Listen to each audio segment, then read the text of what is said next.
Hi everybody, Sandy from CL Performance Training, and I'm going to show you a quick stretching routine to do after your run that you don't have to get down on the floor. You can do it while you're standing around talking about your run with your running buddies. First thing you want to do is find a wall or something to stabilize yourself with. I have a handy pole here. First thing you want to get into is a calf stretch.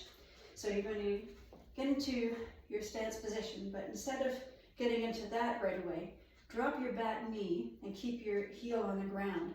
And what you're doing is stretching out your calf on the back leg. So you're going to be giving that a nice stretch, giving your calf and your Achilles a little bit of stretching there gently if you're having Achilles problems. Both legs, drop that back knee to get that calf stretch in. If you're really not having Achilles issues and you can get your foot elevated on something, that's even another way to do it. While you're in that position, you can also get into a hip flexor stretch. So with that one, you're keeping your back leg back instead of bending your knee, you're keeping it straight. You're pushing your hips forward and you're looking for the stretch in here. Do a pelvic tilt so that you can get more of a stretch. And you're doing both sides for that. And that's for your calves and your hip flexors. Next thing we're going to do is our quad stretch. So most of us are familiar with being able to one way or the other grab that foot and get that leg pulled back. Try to get your knees parallel. I'm going to show you this way. So your standing leg should be a little bit soft so that you're not locking out. And you're going to try and squeeze your butt and pull your leg back and looking for the stretch through here and through your quads. If that's too difficult for you to get to, and you don't want to get down on the ground for that alternative, if there's a curb or a bench or anything nearby that you can get your foot up onto behind you, and just get a far enough stance away that you can just go into a stretch this way. Just make sure that you're far enough away from it that your knee on your front leg is not pushing out over your toe. So you can get your quad stretch in that way. And you're really focusing on working right from the hip flexor right on down. Nice long stretch there. While you're there and you've got that elevated thing to work with, even if it's just a curve that low, you can get your hamstring stretch done.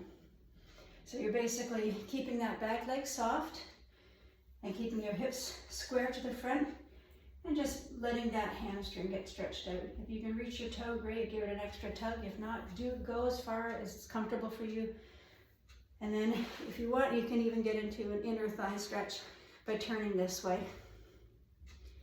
just to keep all of these muscles nice and stretched out. Figure 4 is the next one. Get back to that wall, get your leg up, and sink down into a figure 4. So you're stretching your glutes on this one.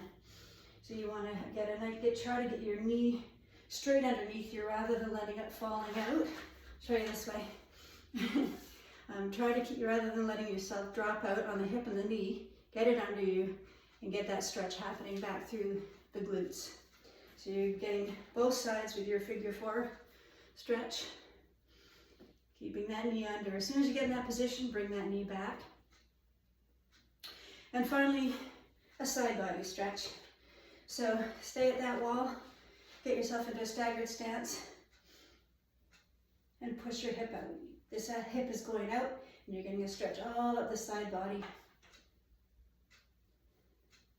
Because you've also been working your upper body, so it helps to get your lats and your spine stretched out this way. So you're going to do both sides of that. If you don't have a wall, you can just do it that way. Do a good stretch up. You should be feeling it all the way up through here. And if you're flexible enough to be able to do an IT band stretch, cross one leg over the other, stretch down, and you should be feeling that hamstrings, IT band, or all of that back part of your leg there. Cross your legs in the other direction, over the other way, for another stretch down. And just explore where you're feeling this stretch with that one. You can twist and turn a little bit in your upper body, and you may feel it a little bit more in different places. That's it, a really quick post-run stretch. You can do your deeper stretching another time, but now time to go for coffee. Have a great day.